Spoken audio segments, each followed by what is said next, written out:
All right, Shalom. I want to start out by giving all praise, honor, and glory unto Yahweh, Shema, Shabbat, Shema, Kakodash. Double honor to the apostles and elders of Great Millstone. Shalom to all the Akim out there pushing the word of sincerity and in truth. Yeah, I wanted to want to do this lesson pertaining to Egypt getting plagued. You know, the Lord visiting the planet Earth. He's not only going to visit America. All right, he's going to start bombarding all these different countries, these continents, states, cities, counties, municipalities to your local neighborhoods and houses. That's how the Lord, works. He operates on the macro as well as a micro level. And of course, we know the history of ancient Egypt. Ancient Egypt was one of the most prominent kingdoms, and they were a very strong kingdom due to the fact that they had such a heavy thumb on the children of Israel's necks, all right, so to speak. They had Israelites in hardcore bondage, and they made them build treasure cities as Pithom and Ramses. They made the labor extremely strenuous, which resulted in the death of a lot of Israelites building those said monuments. We know those, you have today the Valley of the Kings, the Valley of Queens. You have a lot of locations that the Egyptians have built. Of course, the pyramids. You have the pyramids of Giza, all these different, like I said monuments that Egypt has glorified. But you see the on the back end where Egypt had to suffer for terrorizing God's, the Heavenly Father's chosen people, the Israelites. So even fast forward in today's time now, which this is, I think it was uploaded 2H. It seemed like 2 hours ago. I might be wrong, but you see, this is a very recent article. So dealing with Cairo, Egypt, it says heavy rain and flooding in a southern province in Egypt have left 3 people dead and more than 500 others hospitalized from scorpion stings.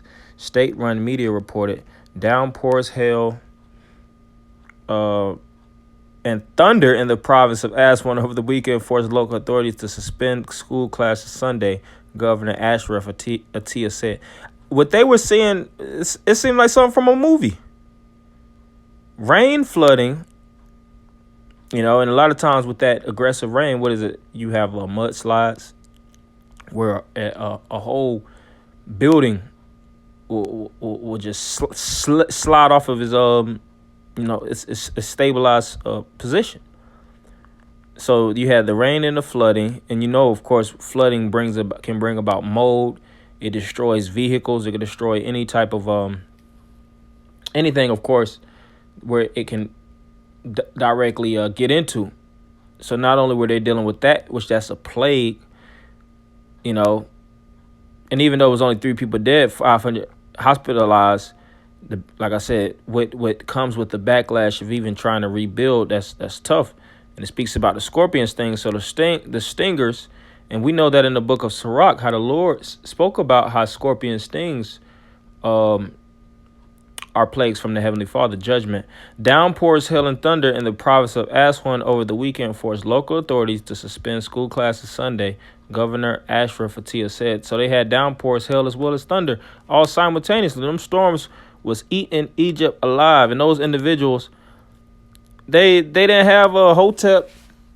They didn't have Amen. They couldn't pray to the God Amen Ra, and Ra just pops up simultaneously. Ra has never done that in Egyptian history. You see? Then you got these Egyptologist guys that love to put the Egyptian spin like Egypt was just a god kingdom. These modern day Egyptians don't even want to be in Egypt. A lot of them want to come to America. A lot of them are trying to come to America. You see, so that's just the power of Yahweh Shema Shah. The scriptures speak about the Heavenly Father as a power greatly to be feared. And he's not going to let up on none of these different countries because of what they did to the children of Israel. And also how they've, really desecrated, the image of the Lord in these different kingdoms. They tried to make the Heavenly Father a lie. They've through these different governments, they had the people worship the creature more than the creator, and they don't put the Lord's name on a public, which of course the name is dreadful amongst the heathen. But when I say the name, I'm really talking about the whole image of Yahweh Shema Shah. They don't put that in the forefront of the people. They keep the people distorted, blind, and lacking wisdom, knowledge, and understanding so that they can control them. That's why you have the term government, which means to be the rulers of your mind. To govern is to rule over, and your ment is your mentality or your mind. So this is Jeremiah 16 and 14. It says, therefore, behold, the days come, saith the Lord, that it shall no more be said, the Lord liveth that brought up the children of Israel out of the land of Egypt. But the Lord liveth that brought up the children of Israel from the land of the north. Right. And that's really going into, in modern days time, how, the Lord is going to deliver us out of this new Egypt. Because what was also big in ancient Egypt is how the Lord delivered Israel out of ancient Egypt.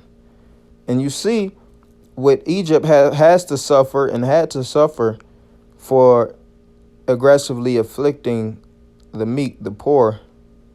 They're still having to, get the whip, that godly whip from the Heavenly Father.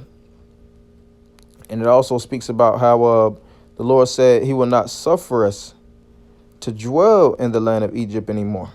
Because when we were in the land of Egypt, even though you had brainwashed Negroes, verse 10 in 2nd Ezra, the 15th chapter, that thought that the bondage was something that was fun to do. Numbers 11, it speaks about Jake talking about the leaks, man.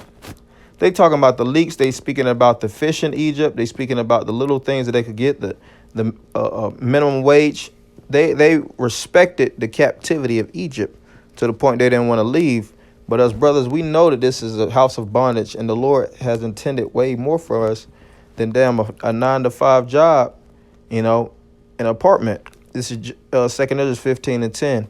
Behold, my people is led as a flock to the slaughter. I will not suffer them now to dwell in the land of Egypt. Right. So the Lord says he's not going to suffer us to dwell in this land.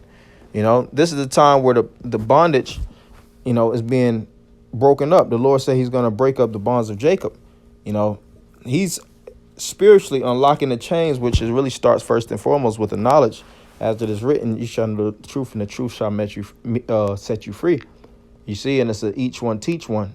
Us brothers have the keys to a certain level through the spirit of Yahweh Shah, who holds the keys ultimately, and we, as it is written in the book of Obadiah, have the ability to become saviors to rescue each other, out of this captivity through this wisdom, knowledge, and understanding. And when everything is everything, just like when you watch the Planet of the Apes, when Caesar was getting on a level, he was unlocked in the other apes. And when everything was everything, they was able to break out of Egypt. That's why when you watch the first one, you see how they crossed over that bridge, and that bridge led them to the promised land.